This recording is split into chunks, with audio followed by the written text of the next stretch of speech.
Hello friends, welcome to my channel. आज के इस वीडियो में हम लोग आरआरबी एनटीपीसी के एक और प्रीवियस ईयर क्वेश्चन पेपर को आपके साथ डिस्कस करेंगे, वो भी यूथ कंपटीशन टाइम्स के बुक के अकॉर्डिंग। और इसके पहले की वीडियोस में भी हमने आरआरबी एनटीपीसी के प्रीवियस ईयर क्वेश्चन पेपर्स को आपके साथ डिस्कस किया है। अगर अभी तक आपने उन वीडियोज़ को नहीं देखा है तो उन वीडियोज़ का लिंक आपको डिस्क्रिप्शन बॉक्स में मिल जाएगा, आप उसे जाके देख सकते हैं। तो बिना देरी किए चलिए आज का ये वीडियो स्टार्ट करते हैं। तो इसके पहले की वीडियो में हमने क्वेश्चन नंबर 50 तक को आपके साथ डिस्कस कर लिया था। आज हम लोग अपना डिस्कशन क्वेश्चन नंबर 51 से स्टार्ट करेंगे। तो क्वेश्चन नंबर 51 है, निम्नलिखित में से कौन सी नहर प्रणाली हरियाणा में नहीं है? तो इस क्वेश्चन का सही जवाब है ऑप्शन ए, गंडक नहर। गंडक परियोजना बिहार और उत्तर प्रदेश की संयुक्त नदी घाटी परियोजना है और गंडक गंगा नदी की सहायक नदी है। फिर क्वेश्चन नंबर 52, एक घनाभाकार कक्ष के आंतरिक माप 12 metre into 8 metre into 4 metre है, जिसकी ऊंचाई 4 मीटर है। कमरे की छत सहित सभी 4 दीवारों पर पुताई का कुल खर्च ज्ञात कीजिए यदि पुताई का खर्च 5 रुपये प्रति मीटर स्क्वायर है। तो इस क्वेश्चन का सही जवाब है ऑप्शन सी, 1280 रुपये। फिर क्वेश्चन नंबर 53, पहल योजना किससे संबंधित है? तो इस क्वेश्चन का सही जवाब है ऑप्शन बी, एलपीजी यानी सब्सिडी का प्रत्यक्ष स्थानांतरण। पहल परियोजना भारत सरकार की एक योजना है जिसके अंतर्गत एक एलपीजी उपभोक्ता को सरकार द्वारा दी जाने वाली सहायता राशि या सब्सिडी सीधे उसके बैंक खाते में अंतरित की जाती है। फिर क्वेश्चन नंबर 54, सेब का एक पेड़ नींबू के पेड़ से लंबा है, पपीते का पेड़ ताड़ के पेड़ से छोटा है, आम का पेड़ पपीते के पेड़ से छोटा है लेकिन सेब के पेड़ से लंबा है। इनमें से कौन सा पेड़ सबसे लंबा है?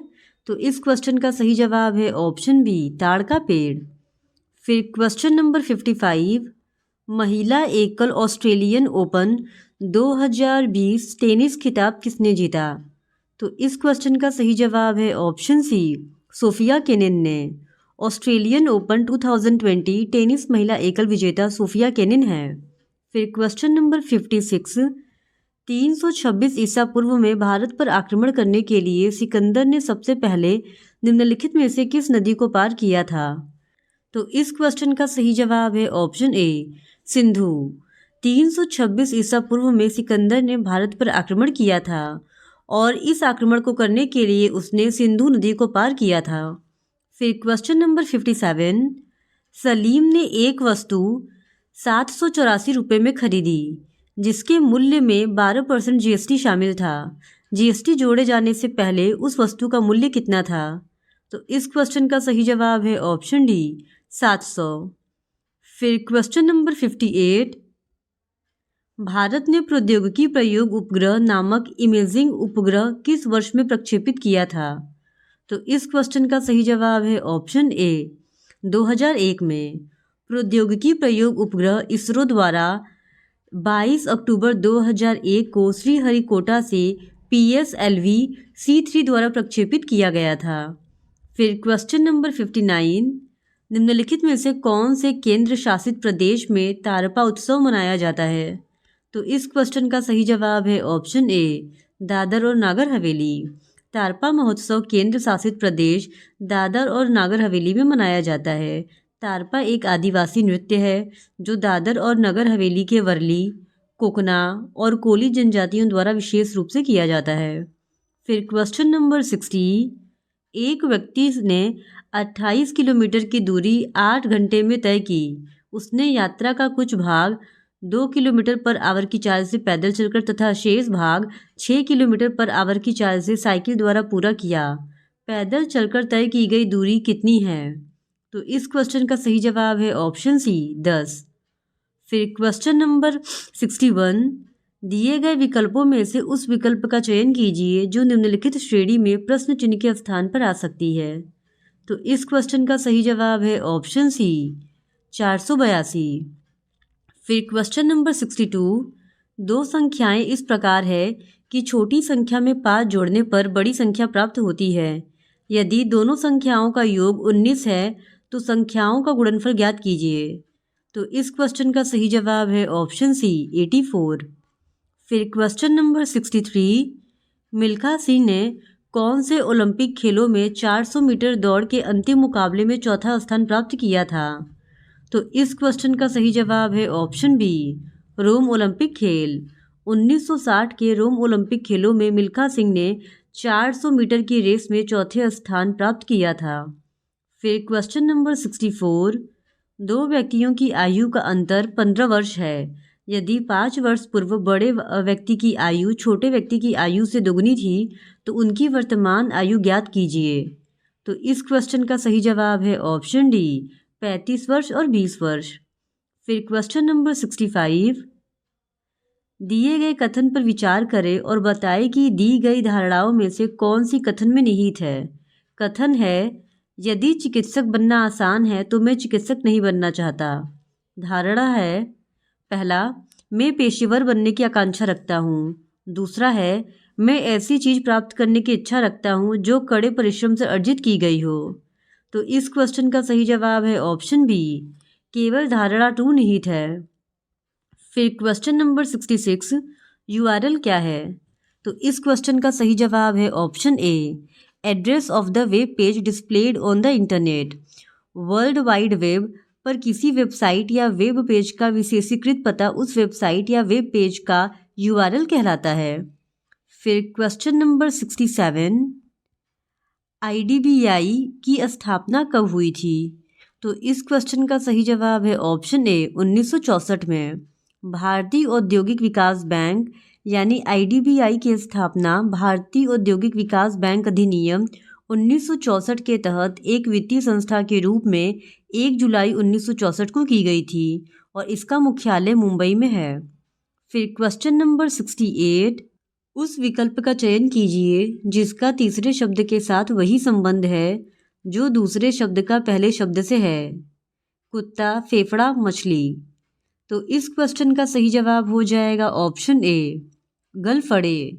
जिस प्रकार कुत्ते फेफड़े द्वारा सांस लेते हैं उसी प्रकार मछलियाँ गलफड़े द्वारा सांस लेती हैं। फिर क्वेश्चन नंबर 69, जब 0.434343 को भिन्न के रूप में परिवर्तित किया जाता है तो प्राप्त परिणाम इनमें से किसके बराबर होगा? तो इस क्वेश्चन का सही जवाब है ऑप्शन बी 43/99।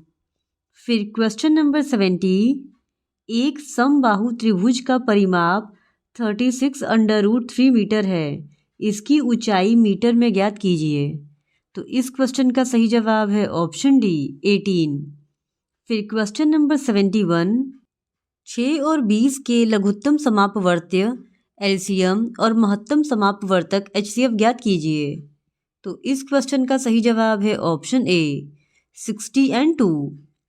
फिर क्वेश्चन नंबर 72, दिए गए विकल्पों में से उस संख्या का चयन कीजिए जो निम्नलिखित श्रेणी में प्रश्न चिन्ह के स्थान पर आ सकती है। तो यहाँ पे एक सीरीज दिया गया है और हम लोगों को बताना है कि यहाँ पे क्वेश्चन मार्क की जगह क्या आएगा। तो इस क्वेश्चन का सही जवाब है ऑप्शन ए 28। फिर क्वेश्चन नंबर 73, यदि किसी अंकित मूल्य पर 45% की छूट पर विक्रय मूल्य तथा 30% एवं 20% की दो क्रमिक छूटों के बाद विक्रय मूल्य का अंतर 84 रुपीज़ है तो अंकित मूल्य ज्ञात कीजिए। तो इस क्वेश्चन का सही जवाब है ऑप्शन डी 8400। फिर क्वेश्चन नंबर 74, निम्नलिखित में से किसका उपयोग नाभिकीय रिएक्टरों में मंदक के रूप में नहीं किया जाता है? तो इस क्वेश्चन का सही जवाब है ऑप्शन ए बोरान का। फिर क्वेश्चन नंबर 75, एक बैग में 3000 रुपीज़ है जिसमें 50 रुपये, 100 रुपये और 10 मूल्य वर्ग के नोट हैं। यदि 100 रुपये, 50 रुपये और 10 रुपये के नोटों का अनुपात क्रमशः 5:8:10 है तो बैग में 50 रुपये के मूल्य वर्ग के नोटों की संख्या ज्ञात कीजिए।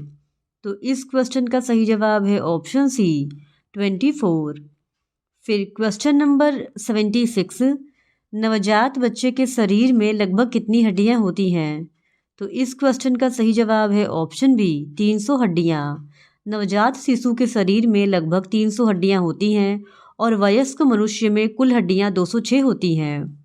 फिर क्वेश्चन नंबर 77, 4 क्रमागत अभाज्य संख्याओं में से अंतिम 3 का गुणनफल 7429 है और पहली 3 का गुणनफल 4199 है। इन अभाज्य संख्याओं में से सबसे बड़ी संख्या ज्ञात कीजिए। तो इस क्वेश्चन का सही जवाब है ऑप्शन बी 23। फिर क्वेश्चन नंबर 78, वह छोटी से छोटी संख्या ज्ञात कीजिए जिसे 6250 से गुणा करके प्राप्त संख्या पूर्ण घन हो। तो इस क्वेश्चन का सही जवाब है ऑप्शन सी 20। फिर क्वेश्चन नंबर 79, किसी त्रिभुज की तीनों मध्यिकाओं की लंबाइयाँ 3 सेंटीमीटर, 6 सेंटीमीटर और 5 सेंटीमीटर है। त्रिभुज का क्षेत्रफल ज्ञात कीजिए। तो इस क्वेश्चन का सही जवाब है ऑप्शन सी 4/3 √56 सेंटीमीटर स्क्वायर। फिर क्वेश्चन नंबर 80, यदि डिवीज़न का अर्थ जोड़ है, प्लस का अर्थ घटाना है, इनटू का अर्थ विभाजन है और माइनस का अर्थ गुणा है, तो निम्नलिखित में से कौन सा समीकरण सही होगा? तो इस क्वेश्चन का सही जवाब है ऑप्शन ए। फिर क्वेश्चन नंबर 81, किस काल को भारतीय इतिहास का स्वर्ण युग कहा गया है? तो इस क्वेश्चन का सही जवाब है ऑप्शन डी गुप्त काल को। गुप्त काल को भारतीय इतिहास का स्वर्ण युग माना जाता है। फिर क्वेश्चन नंबर 82, बर्ड फ्लू किसके कारण होता है? तो इस क्वेश्चन का सही जवाब है ऑप्शन बी H5N1 वायरस के द्वारा। फिर क्वेश्चन नंबर 83, एक संख्या 3 से बड़ी है लेकिन 8 से कम है, इसके साथ ही यह 6 से बड़ी है लेकिन 10 से छोटी है, वह संख्या कौन सी है? तो इस क्वेश्चन का सही जवाब है ऑप्शन बी 7। फिर क्वेश्चन नंबर 84, भारत के राष्ट्रपति को शपथ कौन दिलाता है? तो इस क्वेश्चन का सही जवाब है ऑप्शन सी भारत के मुख्य न्यायाधीश। भारतीय संविधान के अनुच्छेद 60 में राष्ट्रपति द्वारा शपथ या प्रतिज्ञान का प्रारूप वर्णित है। भारत के राष्ट्रपति को शपथ भारत का मुख्य न्यायाधीश या उसकी अनुपस्थिति में उच्चतम न्यायालय का वरिष्ठ न्यायाधीश दिलाता है। फिर क्वेश्चन नंबर 85, यदि किसी कूट भाषा में क्रिकेट को ZOFZHBQ लिखा जाता है तो उसी कूट भाषा में फुटबॉल को किस प्रकार लिखा जाएगा? तो इस क्वेश्चन का सही जवाब है ऑप्शन डी CLLQYXII। फिर क्वेश्चन नंबर 86, नीचे दिए गए पाई आरेख में एक शहर के विभिन्न पेशेवरों की संख्या के बंटन को प्रदर्शित किया गया है। निम्नांकित पाई आरेख का अध्ययन करें और दिए गए प्रश्न का उत्तर दें। तो यहाँ पे एक पाई डायग्राम दिया गया है और इसको ऑब्जर्व करके पूछे गए क्वेश्चन को सॉल्व करना है।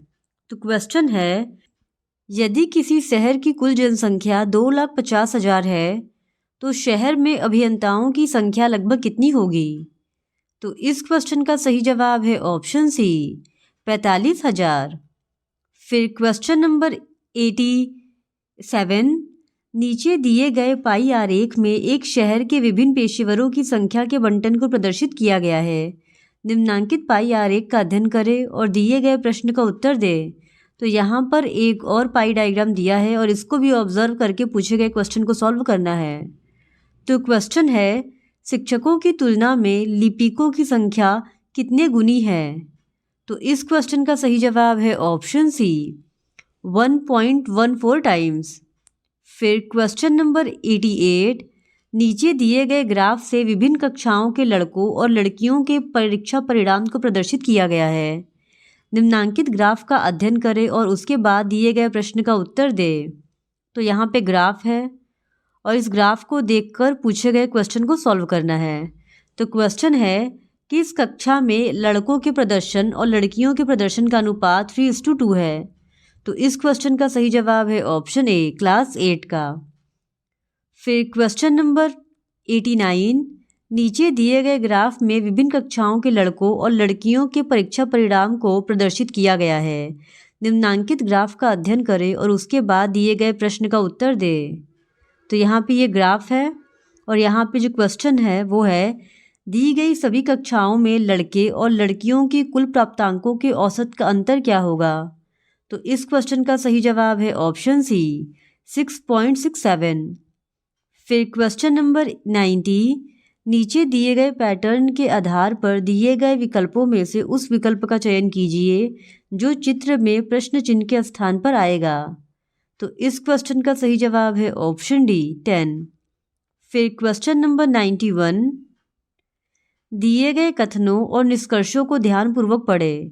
कथनों में दी गई जानकारी को सत्य मानते हुए विचार करें, भले ही यह मान्यता ज्ञात तथ्यों से भिन्न प्रतीत होती हो, और बताएं कि इनमें से कौन से निष्कर्ष तर्कपूर्ण ढंग से कथनों का पालन करते हैं। कथन है कोई कुत्ता बिल्ली नहीं है। कथन 2 है सभी बिल्लियां चूहे हैं। निष्कर्ष 1 है कुछ चूहे कुत्ते हैं। निष्कर्ष 2 है कुछ कुत्ते चूहे नहीं हैं। निष्कर्ष 3 है कोई भी चूहा कुत्ता नहीं है। तो इस क्वेश्चन का सही जवाब है ऑप्शन डी, कोई भी निष्कर्ष पालन नहीं करता है। फिर क्वेश्चन नंबर 92, अक्षरों के उस संयोजन का चयन करें जो रिक्त स्थान में यथाक्रम भरे जाने पर पुनरावृत्ति पैटर्न निर्मित करेगा। तो इस क्वेश्चन का सही जवाब है ऑप्शन डी, NPPMPP। फिर क्वेश्चन नंबर 93, दिए गए कथनों और निष्कर्षों को ध्यानपूर्वक पढ़ें। कथनों में दी गई जानकारी को सत्य मानते हुए विचार करें, भले ही यह सामान्यतः ज्ञात तथ्यों से भिन्न प्रतीत होती हो, और बताएं कि इनमें से कौन से निष्कर्ष तर्कपूर्ण ढंग से कथनों का पालन करते हैं। तो कथन है कुछ विद्यार्थी प्रखर बुद्धि वाले हैं। कथन 2 है सभी प्रखर बुद्धि वाले व्यक्ति सफल हैं। निष्कर्ष 1 है कुछ विद्यार्थी सफल हैं। निष्कर्ष 2 है कुछ सफल व्यक्ति विद्यार्थी हैं। निष्कर्ष 3 है सभी सफल व्यक्ति विद्यार्थी हैं। तो इस क्वेश्चन का सही जवाब है ऑप्शन डी, निष्कर्ष 1 और 2 दोनों पालन करते हैं। फिर क्वेश्चन नंबर 94, दिए गए कथन और निष्कर्षों को ध्यानपूर्वक पढ़ें और बताएं कि दिए गए निष्कर्षों में से कौन से तर्कपूर्ण ढंग से कथन का अनुपालन करते हैं। तो कथन 1 है यदि आप एक कुशल टंकक टाइपिस्ट हैं तो हमारे पास निश्चित रूप से आपके लिए एक नौकरी है। निष्कर्ष है आप एक कुशल टंकक टाइपिस्ट हैं। निष्कर्ष 2 है हमें एक कुशल टंकक टाइपिस्ट की आवश्यकता है। तो इस क्वेश्चन का सही जवाब है ऑप्शन डी, केवल निष्कर्ष 2 पालन करता है। फिर क्वेश्चन नंबर 95, यदि किसी कूट भाषा में यूनिवर्सिटी को EVINUYTISR लिखा जाता है तो उसी कूट भाषा में टेम्परेचर को किस प्रकार लिखा जाएगा। तो इस क्वेश्चन का सही जवाब है ऑप्शन डी, RPMETERUTA। फिर क्वेश्चन नंबर 96, उस वेन आरेख का चयन कीजिए जो दिए गए वर्गों के बीच के संबंध को सर्वोत्तम ढंग से निरूपित करता है। भोजन, सब्जी, डोसा। चूंकि सब्जी और डोसा ये दोनों ही भोजन के अंतर्गत आते हैं, इसी वजह से ऑप्शन डी का जो वेन डायग्राम है वो इस क्वेश्चन का सही जवाब हो जाएगा। फिर क्वेश्चन नंबर 97, निम्नलिखित आकृति में कितने त्रिभुज हैं। तो इस क्वेश्चन का सही जवाब है ऑप्शन बी 16। फिर क्वेश्चन नंबर 98, यदि शब्द एक्सेलरेशन के अक्षरों को अंग्रेजी वर्णमाला में उनके क्रम के अनुसार व्यवस्थित किया जाए तो निम्न में से कौन सा अक्षर उस क्रम के बीच में आएगा। तो इस क्वेश्चन का सही जवाब है ऑप्शन डी आई। फिर क्वेश्चन नंबर 99, चित्रकारी का तुलिका से वही संबंध है जो पत्र का डैश है। तो इस क्वेश्चन का सही जवाब है ऑप्शन डी कलम। जिस प्रकार तुलिका यानी ब्रश का संबंध चित्रकारी से है उसी प्रकार कलम का संबंध पत्र से है, क्योंकि ब्रश से चित्रकारी की जाती है और कलम से पत्र को लिखा जाता है।